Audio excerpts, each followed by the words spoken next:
Good morning. This is an ease as a foundation of strength. We're going to be working through our legs, starting in around our hips, really settling between our legs and our pelvis and our torso, helping those hip flexors settle out. And as we go through the practice, have the practice be one where the hip flexors aren't gripping for life, that they learn how to settle out even in a strength orientation. Okay?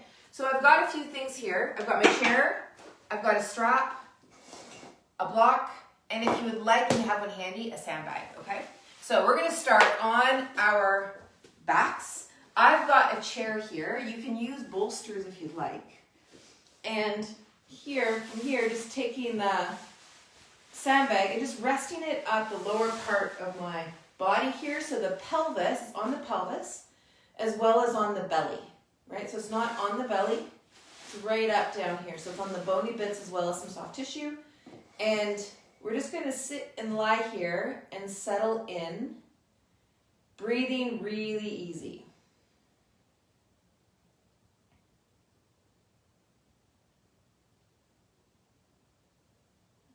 And letting the weight of the sandbag just relax your pelvis. And also bring your attention to your pelvis and to your hip flexors. And notice what's going on further up the chain and in through to your head.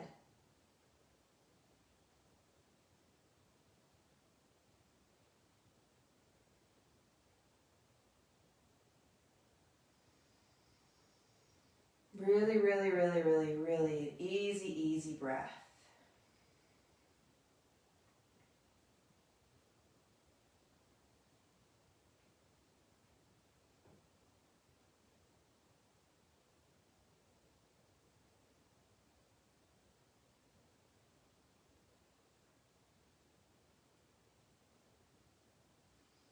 Okay, and if you've got a sandbag on, let that sandbag go. Now we're going to do some very specific hip flexion. So the hand's going to come up towards the knee. Now watch the shoulder and the upper part of the shoulder towards the neck. It's just the arm that's lifting and pressing against the front of that thigh right by the knee. And that thigh is going to press into the hand and then it's going to relax. So the idea here is your hip flexor that's pressing into that, like it's causing the movement that causes your leg to press into your hand.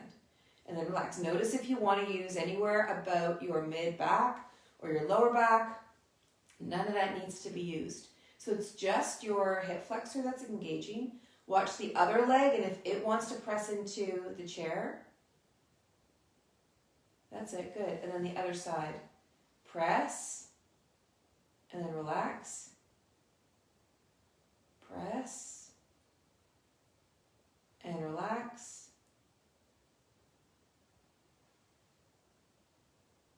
So the idea here, specifically for today's practice, is I want you to really get to know where your hip flexors are. And then when we're in some of these movements, to notice if they're getting involved when they don't have to. It is so important if you're someone who's really wanting to improve what's going on at your hips, what's going on at your SI, and what's going on at your back, because they have such a profound impact on those areas. Not to mention your knees and your jaw and your neck and so much more. So we're going to come off of that now and move the chair away. And we're going to take the strap. Actually, we'll leave the strap. We'll do the strap next. Just had a change of thought here. Now what I want you to do is we're going to come into butterfly. So we've done this one quite a bit where the legs are rotating in the hip sockets and then they come. Now, this is a rotation. It's not a motion this way. So the hip flexors are involved there. They are not involved here. Yes, you're in hip flexion, but they're not actively bringing you forward. So here, whatever the texture is there with your hands, feel that, that's going to remain unchanged. So find the range of motion where the front of your hips remains unchanged. You don't have to push your sacrum or your pelvis into the floor, and your rib cage and your belly is all good.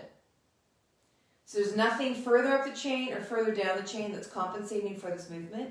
Your feet, you're just coming onto the outside edges because you're moving through this hip socket. So your foot is connected to your hip. So if I'm up here like this, if I move my leg bone in my hip socket, my foot moves.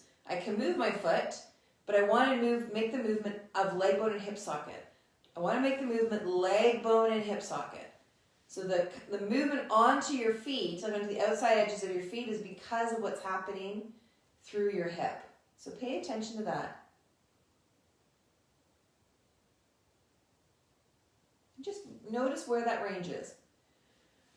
Your pelvis is staying the same, your rib cage is staying the same, your shoulders are staying the same. It's just your leg bones that are doing the movement. Good. Okay, now take your hands to the outside edges of your thighs, put a bit of pressure against them. Now press your legs against your hands. There's a little bit of effort against your hands. This is a bit of resistance. And you should not feel anything engaging further up the chain or down the chain. To keep that going, we're going to take the strap around the legs. Whoops, that's not going to work. We're going to take the strap around the legs so it's looped up, and then we're going to tighten it up. So now the strap is going to be like my hands, and I'm going to press my legs into the strap. Now, same as with butterfly, exact same movement, except I've got a strap here that's preventing me from going further. So the front of the hips here are still soft. Nothing is changing further up the chain or down the chain. So you press into the strap. These hip flexors are quiet. SI area, quiet. Lower back, quiet. Ribs, quiet. Toes, quiet. Good job. Okay, now from there, let's take that off. And bring in a block. So now there's a few different ways of the block. You can have it this way, you can have it this way, and you can have it this way. So whichever way you choose is going to shift the relative distance of your legs, right? So if you have the block in this orientation, the legs are a lot closer. If you have it in a wider orientation, the legs are wider. If you have it even in a wider orientation, like that, right? So you choose what feels the best. So I find that the narrowest one is too narrow for me. My legs come in too tight. It's almost like I create an upside down V. Whereas the second level for me works, but you choose for yourself. Sometimes it's because of the orientation of your legs. Other times it's just what you feel through your back. So sometimes wider can be better for when you're doing this. So we're doing the exact same thing as the last one, but this time we're pressing into the block. Again, no hip flexors. No back, no SI. If you find your back or SI is getting involved, make the block wider maybe, or ditch the exercise completely.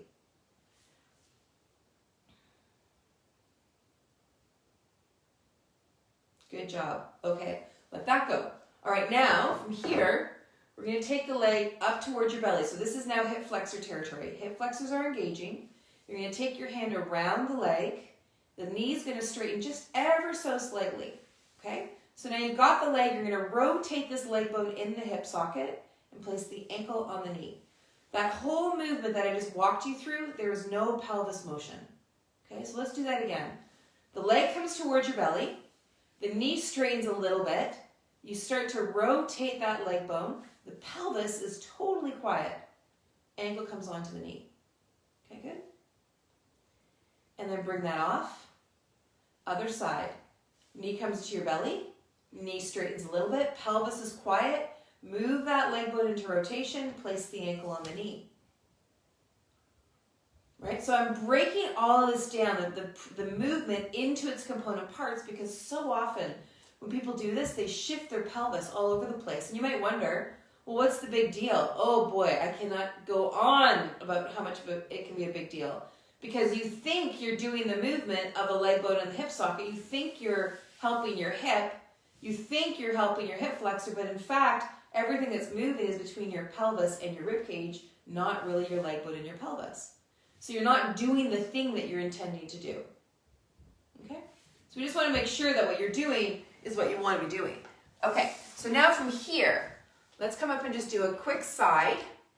Okay, so we're here, we're going to lean over to the side, allowing this area of your body to have a nice and easy release. Butterfly pressure with your hands. You might even feel something in the front of your hip. Okay, and then come back up. All right, other side. go to your side. That's it.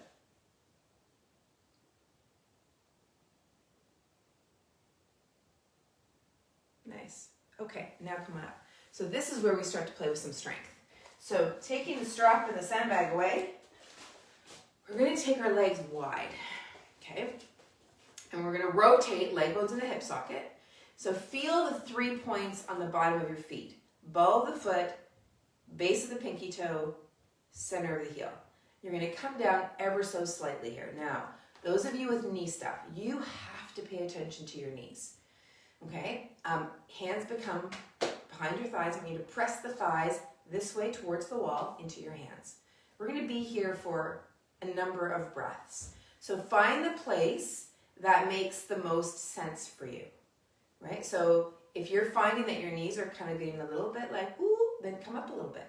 If you're finding your legs are like, nope, this is getting too much, then come up a little bit. But find the place where you can be for a number of breaths. Legs pressing into the hands. Watch what goes on up here. Watch what goes on up here. Now think what we're doing with the legs as we're pressing them back towards the wall. It's the same exercise as the strap exercise where we pushed wide, right? But now we're adding more strength. Yeah? Keep going. Feel your feet. Relax through your toes. Just feel the center of the heel, ball of the foot, base of the pinky toe. You might even want to go one way and then the other way, just to make sure you're not putting too much work into one side versus the other. Really keep it even. Hands come behind the thighs again. Press.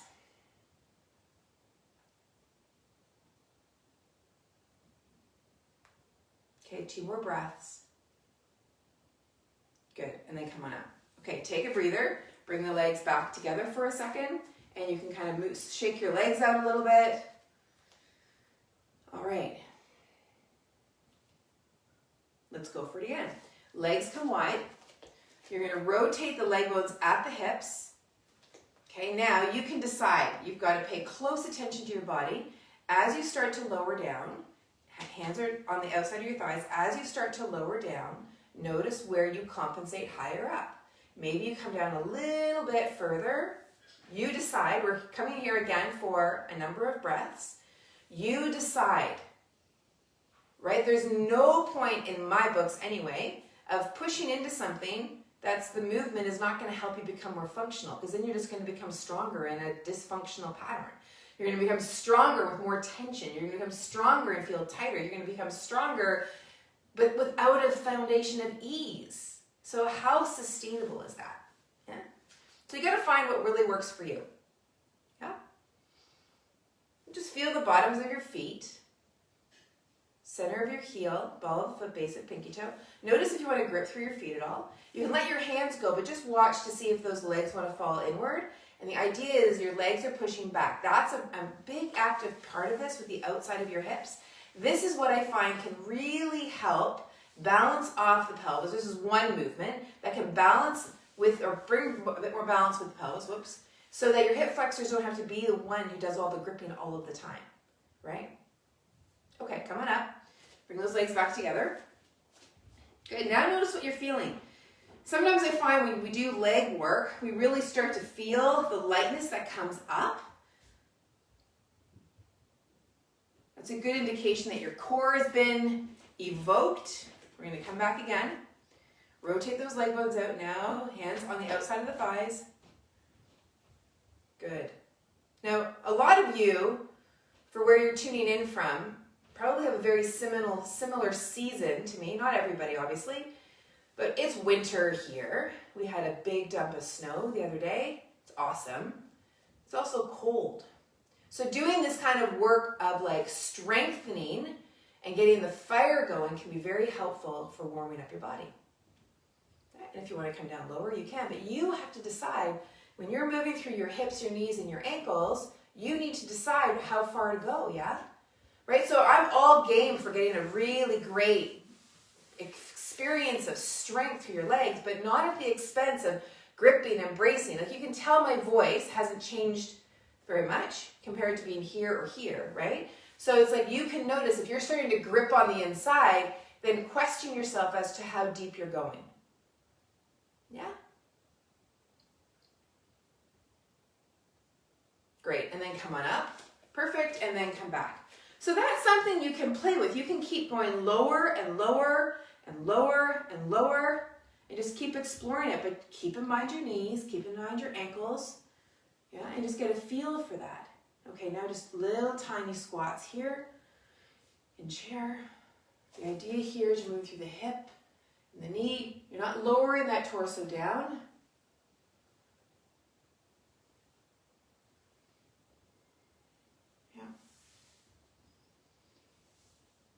Great, and then bring your chair back over, bring the ankle to the knee, and a little tiny movement here. So often, knee issues arise out of what's going on in the hip, but they can also arise out of really overly tight tissue through the entire leg, bringing that tibia and femur closer together. Can be as a result of what's going on with your IT band, which actually originates more from your hip. So when we start to move better and move our joints the way they're meant to move through our body, and then we start adding load to that, we can really add in and improve the sustainability of our function. We can become a lot stronger, yeah? But again, it's with this foundation of ease, right? And I've gotten criticism for saying, you know, there's Susi, there's a time for ease and a time for surge, but that's a semantics thing, I believe, because when people have a foundation of ease and they're off to power up, they power way more than if they're full of tension and tightness. Good, and then let that go. Okay, come on up. Let's see how those feel. Good, bring your chair back, and let's come into a bit of a twist to finish up. So legs here, twist through this upper body.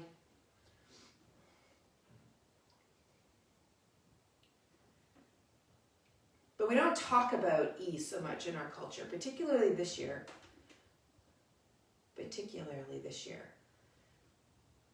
And something I'm going to keep talking about through 2021 is this whole undercurrent of ease and how it's possible to cultivate.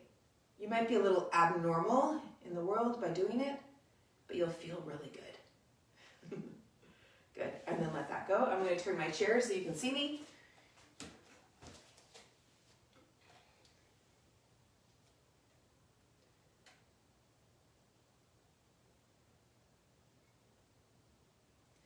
And we're also going to be building that out for, particularly for people who are older than 65 and 70, who have been told that they just have to suck it up. We're changing that up. So keep your eyes open for this spring where we are going to add more to our older adult series. Lots of good fun. All right, good. Come on back. Let's have a seat. We'll finish up with a little bit of breathing. So you're here, feel those feet, feel where your pelvis is, and just now notice what your experience is through your body. And are you sitting up taller? Do you feel your pelvis more solidly? Whatever it is that you're experiencing, notice that this can be your new normal. And just easy breathing. Bringing yourself back into your level of awareness.